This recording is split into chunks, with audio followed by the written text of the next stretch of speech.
ትላንትና ሄርሜላን ልጇን ስትጠይቅ ነበረ። ሄርሜላን ጠርታ ሄርሜላን መጥራት አስፈላጊ ሆኖ ሳይሆን በእርግጥ አብርሃምና ሄርሜላ አንድ ላይ ስለሆኑ ምናልባት እሷ ጋር ውስጡ አስቀምጧል በማለቷ ጠይቀዋለች። ስትጠይቅ ደግሞ ልጅሽን እኔ ምን ያደርግልኛል? እኔ የሚፈልገው አብርሃምን ነው እንጂ ልጅ ጋር ምን አለኝ? ልጅሽን ደግሞ እኔ እንዴት እደብቃለሁ? እንዴት ይወስዳለሁ? ብላ እሷም ያላትን ሀሳብ ተናግራለች።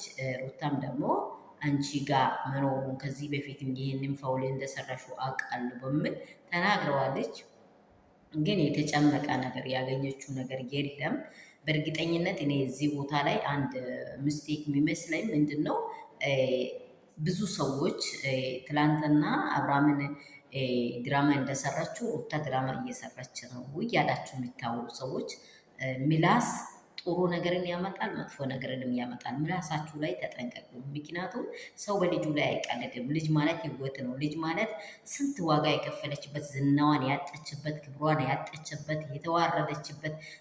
ሩታ ባትወልድ ኖሮ እንደ ሄርሜላ ብትሆን ኖሮ እንደው እርግጠኛ ነኝ ሜዳ ላይ አብርሃም ይሽት ብሎ አይናገርም። ምክንያቱም አናቱ ላይ ቆማ ነው ወንድ ልጅ አምጥታ በፊቱ የምታቆሙ ማለት ነው። ዛሬ ግን የያዘው ምንድን ነው?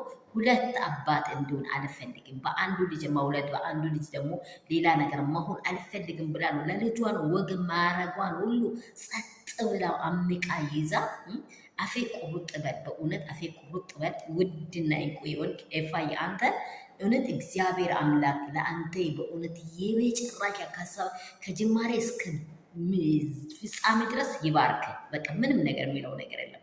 ጀግና ሴት በወርቅ ትፈተናለች፣ በእሳት ትፈተናለች፣ ግን አሸነፋ ትወጣለች።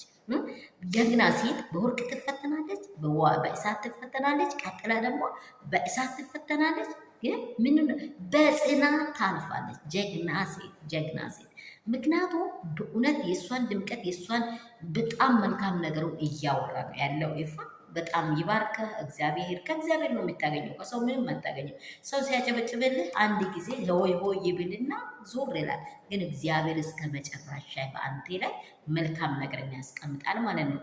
ስለዚህ ሰላማችሁ በዚህ ተረፍ በልልኝ። እንደምን ቆያችሁ? እንደምን አላችሁ? ሁሉ ሰላም፣ ሁሉ መልካም ነው ወይ? እኔ ጋር ሁሉ ሰላም ነው። ሰላማችሁ በዚህ ተረፍ በልልኝ። ላይክ፣ ሼር፣ ሰብስክራይብ አድርጉ። ይህንን ጥያቄ ስናወራ ለሩታ ወግነን አለመወገን አይደለም። ሩታ አሁን እዚህ ሰዓት ላይ አጠገቧ ላይ ያለው ሰው ኤርፍሬምና ፈረንጁ ነው። በእውነት ለአብርሃም አንዱን ነጥላ አንዱ ጋር፣ አንዱን ነጥላ አንዱ ጋር እያደረገች ያለችው ሁዚ ደግሞ ለአብርሃም ነው አጠገቡ የቆመችው። ግን ለሩታ ሰው እንደሌላት ሄርሜላ ቤተሰቦችም ሆይ ሆይ ይላሉ። ግን ለሩታ ያላችሁ ሰዎች የት ነው ያላችሁት? ትናንትና በችግርሽ ጊዜ አለው ያላችሁ ደስታ የት ሄዳል? የእሷ ስቃይ የእሷ ችግር ያንተ ችግር አይደለም።